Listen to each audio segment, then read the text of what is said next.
Welcome back to MidPoint. Retired U.S. Army Lieutenant Colonel, veteran of Operations Desert Freedom and Desert Storm, now headmaster of the Haverford School in Pennsylvania, John Nagl.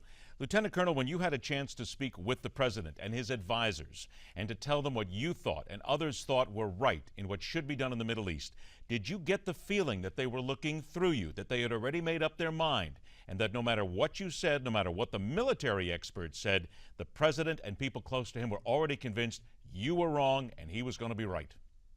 I think the president came to office planning to end the wars in Iraq and Afghanistan. I think he believes that that's what he was elected to do. Certainly his political career really flowered as a result of his opposition to the invasion of Iraq in 2003, opposition which, by the way, I agreed with.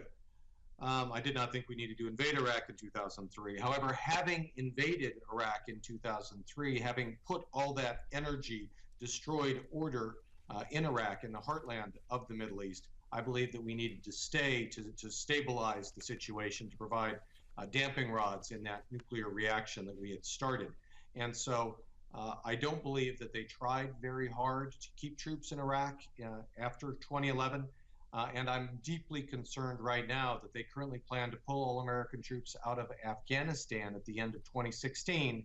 If that happens, mark my words, we'll have Taliban besieging Kabul, just as we currently have ISIS besieging Baghdad. Would it not be fair to say, going off what you said right here, that the Taliban and many other organizations in many ways are sitting back, waiting? They know this president is going to do certain things, and if we are pointing towards 2016, so are they.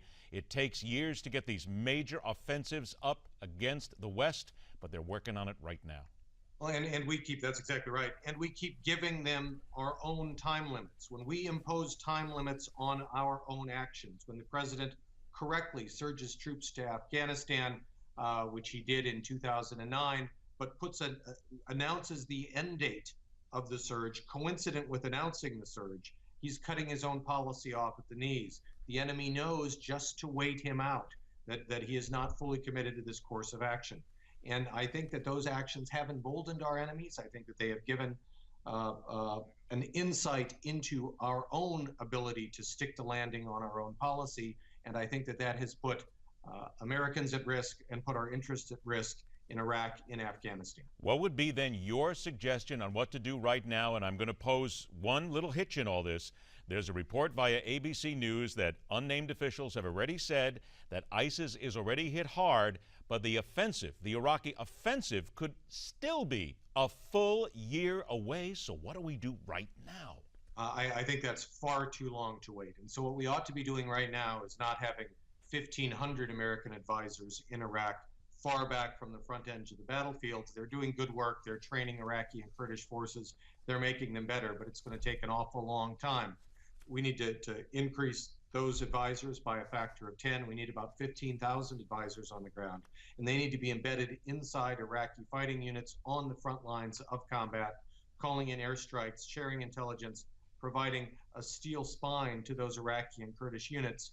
The longer we wait to do that, the longer we wait to push ISIS back out of Iraq, the more adherents, the more jihadis they're going to attract, and the bigger problem we're going to have for a generation to come as these people experienced in jihad, inspired by the propaganda that ISIS is promulgating, many of them with Western passports, promulgate this jihad throughout the West, around the globe. I only got about a minute or so left. Is it possible, though, in your opinion, to put that steel spine in the Iraqi troops when to many people's minds they have shown absolutely no wherewithal to be able to protect their own country? So the troops themselves have actually fought pretty hard, in many cases without ammunition, without water, without food. The real problem has been that the last government of Iraq, Prime Minister al-Maliki's government, removed all of the competent commanders, fired them because they were Sunnis, and replaced them with cronies of the prime minister, people who were personally loyal to him but who couldn't fight their way out of a wet paper bag. When ISIS approached, those commanders fled. They abandoned their units on the battlefield. In most cases, the soldiers continue to fight on, even without that leadership, until they were simply overwhelmed. So we've got to put pressure on the new Iraqi government, Prime Minister al-Abadi's government, put competent, in many cases, Sunni leaders in charge of those units, put Americans into the fight with them, and together, new Iraqi, mostly Sunni commanders, American advisors on the ground, a much, much stronger American air campaign. We're running about 7 strikes a day. We need 70 to 150 strikes a day. We can push ISIS back out of Iraq, I think, within the next 6 months to a year. Lieutenant Colonel John Nagl, an absolute pleasure to have you on the show. I thank you so much for your expertise. I will look forward to talking to you again next time from the Haverford School. Very good, sir. Thank you. Next up, Congressman Blake Farenthold takes on the latest Ebola crisis and the president's new czar.